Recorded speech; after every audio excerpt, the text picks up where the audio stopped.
Hey Maria, this I'm back again with chapter 30. The bar began to fill soon after we emerged. Yuli put on Claus and Naomi again, trying to allow out her fallen husband to a jet, a song called Total Eclipse, which fit the mood. I watched her move with a freshly fucked air that I could be proud of. It meant nothing and everything. I told myself I helped ease a widow's pain. I told myself a lot of things.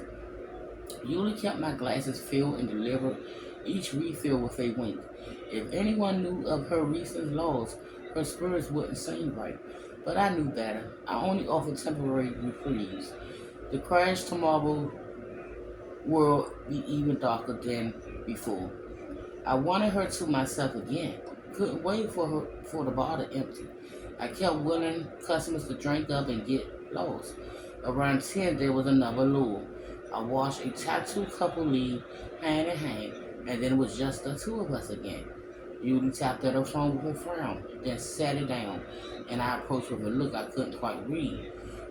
Another purging romp bent over the bathroom sink, perhaps. No, it wasn't that kind of look. She glanced at the remains of my ledger. Finish up, she said. We're closing early tonight. There's something I want to show you. I swallowed it down, knew better than to ask. She settled the register. Check. Yeah. Ooh, this one. Oh. Check the back and turn off the lights. The Naomi was last to go. Valentine's Day played in a fluorescent darkness as she gathered her purse and said, "Shall we?" I was lingering on the sidewalk as she locked the front when a pack of drunken hipsters approached. "Sorry, boy," she said, "we're closed." "It's only like 10 o'clock," slurred one. "This is bullshit," said the biggest of the bunch. "I know Carl. Let me talk to him." I moved between them a little too eager for confrontation. "He's not here," took the guy. "You'll have to find somewhere else to drink." He stepped into my chest, snorted like a provoked bull. His eyes were high and wide and glasses. One nostril held the remains of telltale whiteness. He sniffed and wiped at his nose. "The fuck are you?" he asked. "Carl owns this place." I had enough booze and sex and violence over the last 12 hours that my impulse control was non-existent. Another sniffer from this cocaine, and I was ready to break both his arms and then take on his buddies. Yuli placed a hand on my shoulder. "Carl was my husband," she said. "He died. Now please leave us be." That took the fire out the moment. They muttered their apologies and moved on down the sidewalk with both heads. "Fucking hell, Duck. Really?" "Sorry," I said like a scarred schoolboy. She stalked off to Canal Street. I followed. 3 blocks west, she turned right on Orchards without looking back. It was a warm, moonless night, and the Chinatown markets gave off a rank stench. Enterprise with the old tenements and a faded sign of Chinese curses was a new construction that announced the future of the neighborhood. It was one of the last frontier of the almost affordable Manhattan, but it wouldn't be long. Buildings were bought and gutted or torn down, and in their place were new sleek condos with all convenience a biker could want. It was a short cab ride over to the financial district and easy commute. The bars announced the transformation. Bars designed for white collar, play acting at downtown cool. For prep school grads pretending they were on the edge of something long, blunted to cleach. In time, the leases will run out on those Chinese markets and dumpling shops, and appliance stores, and the landlords, sons and daughters of family that went back generations in the neighborhood, wouldn't be able to resist any longer. It was time to cash out and welcome the Doan Reed drugstores and the Chase banks like every other pocket of the city. Yuli was waiting halfway down Orchards under a blue sign that read "Success" and beneath its hosiery for men, ladies, kids. Upon closer inspection, I saw it was an antiseptic art gallery where someone unsuccessfully business has once been. The sign left up is the name of Ivory, perhaps. "You can't help yourself, can you?" asked Yuli. "What? Back there," she said. "Was that necessary?" "Nothing ever is." Yuli made a face. "Who finds the charming?" "I don't know how you deal with those people behind the bar," I said. "I lose it having to be nice to Coca Dick all the time." "They pay my bills," she said. And thanks to you, I just lost 4 regulars. I'm sorry, I promised to come back and drink for full. That's gotta smile at least. I don't know how Cassandra put us with you. She approached a red door sprayed with graffiti, wedged between a new coffee shop and a Chinese trading mark with a for rent sign in the window. Have you ever been here before? She asked. Don't think so. I thought not. She unlocked the front door and walked us into a dim, narrow hallway. One light flickered by the steps, the rest were burned out. It's at the end of the hall, she said over her shoulder. The building was still holding on to its slum past. There was little regard for the tenants in the shared interior spaces.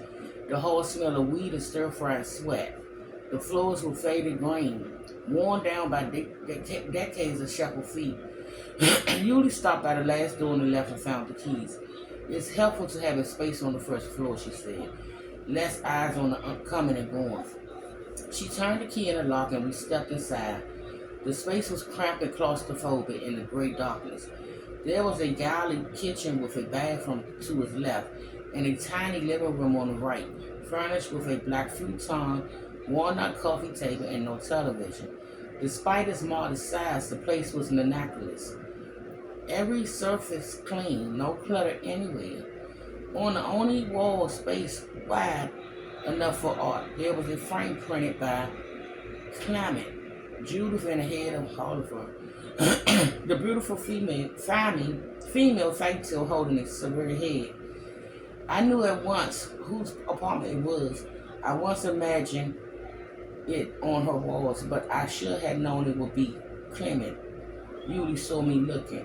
And she looked at the work. She loved that work. Obsessed, you could say. Not surprised. So you know who place this is? Yes, Taz. An illegal sublet technically. Her name is not on the lease, which is why it wasn't searched. But yes, it has been hers for some time. She never brought you here, did she? Never. Come, said Yuli. Let me show you the rest. She produced another key and went to the locked door next to the futon.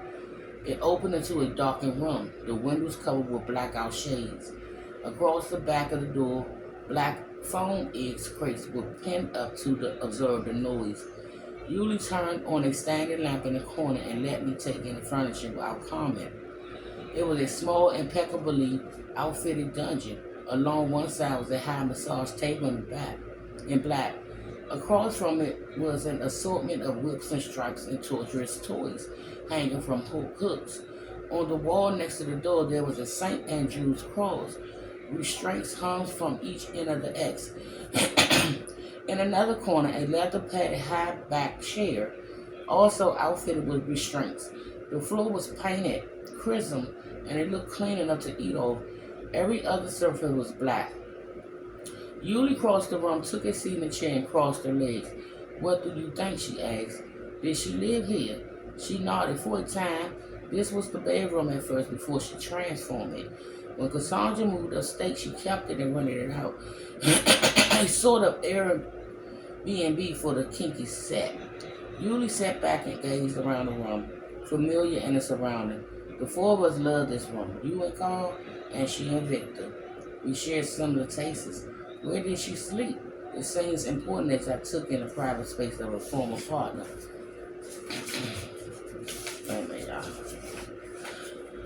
On a few times, I presume, Cassandra seldom slept. Didn't sleep, didn't eat. She really is sort of a vampire, isn't she? You think she killed them, don't you? Yuli ignored the question. She said, let's check. You look so troubled, poor boy. I walked to the massage table, though I couldn't imagine much massaging went on atop it. I tried not to consider the acts that had been performed here. No wonder the space was immaculate. As I sat upon it, my legs dangled over, not touching the ground. I felt like a boy indeed, a drunken boy out of my depth and reeling with revisions of the past. Across the room on the hooks, I noted a selection of strap-ons in various sizes and colors. I squirmed at the thought. In our past conversation about cash slaves, it had all existed as observed abstraction.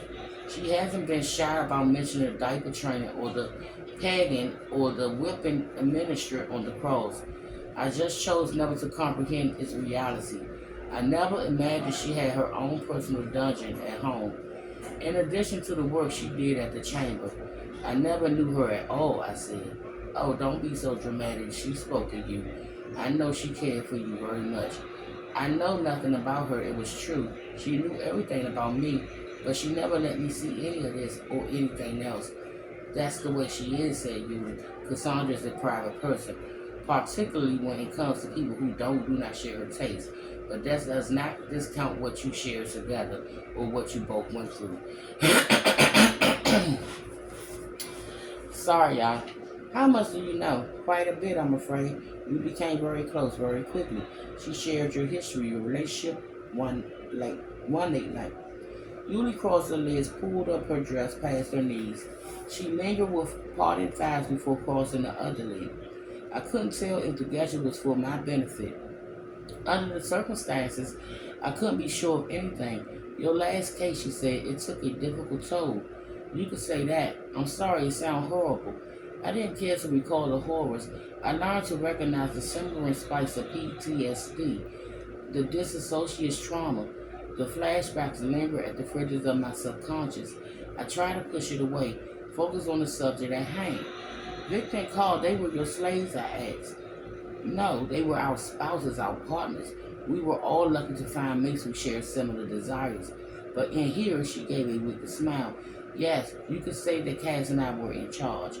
I remember Crowley account how he met Cass in a similar environment. I heard she liked to switch roles on occasions. Oh, really? And whom did you hear that from?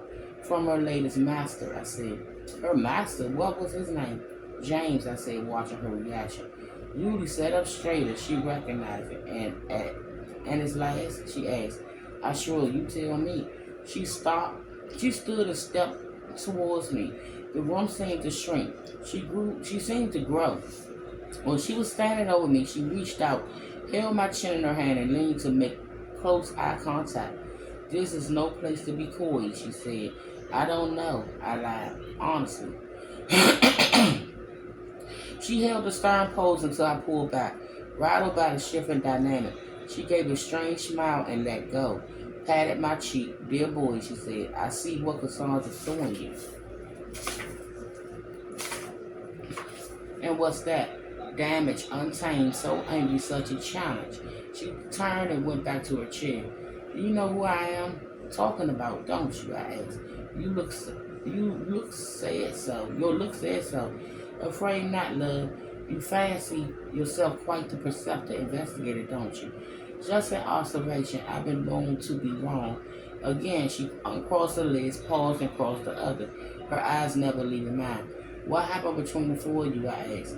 She gazed around the room, scanning all the implements of pain and pleasure. Her eyes settled upon a long black flogger.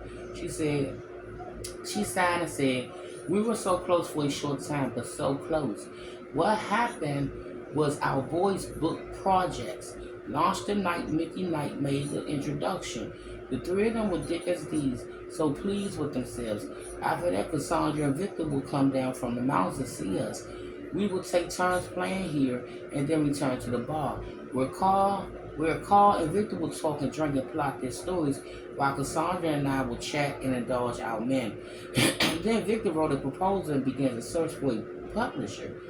Carl was thrilled. I was surprised he was so eager to share his story with the world. I thought he had more dignity than that, but I was mistaken. At first, Cassandra was happy for them. She loves seeing Victor so inspired. It's an attraction quality as aspiration. I understand he's written another book once, years ago, but that he had not worked for some time. I think Cassandra liked being his muse, though that changed. Why? Perhaps it had something to do with this other gentleman you referred to. Dr. James Crowley, I said, done with the games. Yuli gave a sad smile. Oh, yes. You knew him. You knew about their affair. I knew, she said. It was not so unusual in our world. Many times, even the most committed mistress would tire up all the control, all the responsibility, and we longed to submit. I think Cassandra was also feeling a little bit neglected. Victor was an obsessive person, For a time, he was obsessed with Cassandra, and she liked that. But then the story took over. Writing the book became his newest section. Combine that feeling of neglect with a growing desire to let go and submit to someone else's control. Though on the outside may not understand, but it's very much made sense to me. I didn't approve. I knew it meant the end of our foursome, but I understood. She told you? She did. That doesn't mean she killed him, I said. And why would she have any motive to kill your husband? Yuli waved her hand around the room. Do you see all of this? She asked. It's a fantasy, yes. A harmless means of release, a form of satisfying therapy for most. We are all attracted to it for different reasons, but there are those drawn to its darker side. Some are true sadists, psychopaths, sociopaths. Others began innocently and changed. Years of inflicted pain and dissensities, some, especially those working through fresh trauma. So you think Cass cracked? You think she got rid of her slave boyfriend and then went out to call? Why? Because he knew, she said. He knew she was cheating on his friend. When Victor died, Carl instantly suspected her. He never warmed to her. Even when the four of us were playing family. But when he learned she was with this Dr. Crowley, of all people, then she was dead to him. You understand who Crowley is, don't you? The doping doctor, Dr. Lift's partner at the clinic in Miami. The boy had done his homework, she said. Yes, Dr. Eppley, our former doctor in Lansing. He treated both Carl and myself when we were young athletes in the DDR. You knew each other back then? Not well, but yes, I was a few years younger. We were both part of a system among the guinea pigs. We were in different sports, so there was not much contact, but we all dealt with Dr. Lips. He was the scientist responsible for all these gold medals and all the side effects that came later. Yes, those two. So when Cass took up with Lips' partner, my husband was outraged. He was unforgivable, a betrayer of the worst sort. He was going to tell Victor. I don't know if he ever had the chance. We heard of his death soon after, and then you came to see us at the bar the night that Carl was killed. Have you ever crossed paths with Lift's son? I asked, named Oliver. I understand he's adopted him somewhat recently. I had the displeasure of meeting him. Yuli gave me a quick look, then she blinked, looked away for the first time. No, she said. I wasn't aware he had a son. She couldn't look back at me. He works for both of them, I said. A neo-Nazi scumbag who seems to be at the center of all this. I think he killed your husband, not Cass. She shook her head. I think you drank too much. You had crazy ideas. A neo-Nazi? No, I do not believe that. Seems Crawley has some bigot tendencies himself. I said, maybe Lip too. Duh, we are both friends with Cassandra, yeah? Do you really think she will associate with someone like that? Maybe she didn't know that side of him, I said. She was skilled at keeping certain sides of herself hidden. Maybe Crowley was the same way. I couldn't be confident of what fit and what didn't, but I was sure that Cass had lied to me when she first called. Used me to establish her alibi. Played me like a pawn that she pretended to help with my investigation.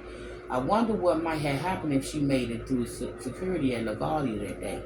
What if we flown to Miami together and gone to see Lip? Well, she set me up for a fall as well. All betrayals that couldn't yet be processed, but what I couldn't shake was what she failed to do before all this. She never got in touch after our last case together. We barely escaped with our lives and maybe not our sanity. She fled upstate, claimed she stayed there in love in the mountains, when in fact she had been returning to her dungeon lair, renting it out to others in the same, enjoying double dates with a like-minded kinky couple at their bar down the street. While I was a 5-minute cab away, never a word from someone I once considered my closest friend. We took bullets for each other, almost died for one another.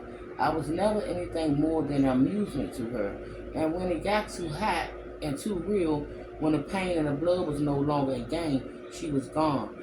Dear boy, look at you, said Yuli. You look shattered. Come here. I slid from the table and crossed the room to her. She opened her arms and I sat on her lap like a troubled child. She took my call too. I will never forgive her either, but it's over now. She's going to pay for a crime. But there's still this Oliver character.